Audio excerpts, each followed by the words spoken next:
বঙ্গবন্ধু কন্যা যদি না পারে, ওদের মতো বকলম এসে যদি ওই লন্ডনে থেকে 2-4টা ইংলিশ শিখছে দেখে বড় বড় লেকচার দেওয়া যায় ওখান থেকে। কিন্তু বাংলাদেশ আজকে যে জায়গায় পৌঁছে গেছে, এক একবার এক এক ধরনের কথা শুনছি। বহির্বিশ্বের কথা কখন যে কোনটা ঠিক হচ্ছে তার ঠিক ঠিকানা নাই। কি যে দেনা পাওনা, কি যে লেনদেন শুরু হয়ে গেছে, কে যে পক্ষে থাকবে কে যে বিপক্ষে থাকবে।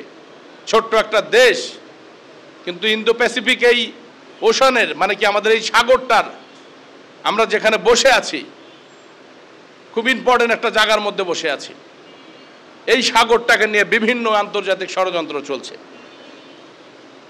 অনেক সময় দেখা যায় না, গ্রামে যদি কোনো গরিব মানুষ জমি বিক্রি করে বা কারো একটা সুন্দর একটা জায়গা আছে বাগান বাড়ি জমি, ও বড় বড় লোকের চাকরি মানে কি নজর পড়ে সেই জমির উপরে। এক একজন এক এক সময় দাম হাঁকে, এক একজন বলে তুই মোর পাকে থাক, ক্যাঙ্কা করে তোর জমি নাই, কেউ দখল করতে চায়। আজ বাংলাদেশের চিত্রটা যেন তেমন, আমরা যেন সেই বড় বড় বিশাল শক্তিধর দেশের কাছে আমরা যেন সেই গ্রামের সাধারণ একজন মানুষ।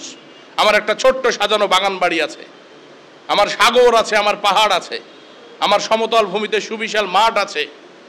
যে সময় তোমরা বলেছিলে যে আমরা তলাবিহীন ঝুরির দেশ, যে সময় তোমরা আমাদেরকে ঘৃণা করতা, যে সময় বাঙালি নামে জাতি একটা পরিচয় দিতে তোমাদের কার্পণ্য বোধ হতো, বাংলাদেশের মানুষকে দেখে অসংখ্য দেশে যেখানে গিয়েছি, যেখানে কথা শুনতে হয়েছে যে এরা মিসকিন, সে জায়গার থেকে বঙ্গবন্ধু কন্যা যখন একটা মর্যাদার জায়গায় আমরা একটা সুন্দর সজ্জিত বাগান বাড়ি তৈরি করেছি, যখন বাঙালি ছেলেমেয়েরা সারা বিশ্বে নিজেদের অবস্থান করছে, সেই সময় সেই বাগান বাড়ির দিকে দৃষ্টি পড়েছে বিশ্বের বড় বড় দেশের।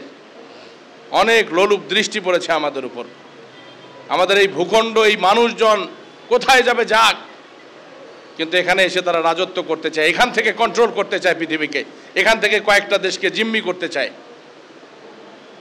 আমাদের তো শক্তি নাই, সেই ধরনের ইয়া নাই, কিন্তু আমাদের মনোবল আছে, আমাদের মনোবল আছে। মরতে যদি হয় দেশের জন্য আমরা সকলে মিলে মরব। তখন বুঝতে পারবে ওই বিএনপি জামাত যারা পাকিস্তানের দোসরেরা, তখন বুঝতে পারবে যে এই বাঙালি যদি আবারও জাগ্রত হয়, এদের পদদেশে পিষ্ট হয়ে তাদের গলিত লাশ এই বাংলার জনগণ কোনোদিন দাফন কাফনও করবে না বাংলার মাটিতে। সেই সময় খুব বেশি দেরি নয়। যেভাবে ওরা হুঙ্কার করছে, যেভাবে তারা মিথ্যাচার করছে, যেভাবে জিম্মি করার চেষ্টা করছে, আমাদের রাজপথে নামা ছাড়া আর কোনো উপায় নেই। বঙ্গবন্ধু কন্যা কখনো নির্দেশনা দেয় নাই, কখনো দেয় না যে আপনারা সমস্ত পদ দখল করে ফেলেন। একবার যদি খালি আওয়ামী লীগের লোকজনকে বলে, সেই দিন ওরা বুঝতে পারবে যে আসলে আওয়ামী লীগ বাংলাদেশের জন্য এখন কি।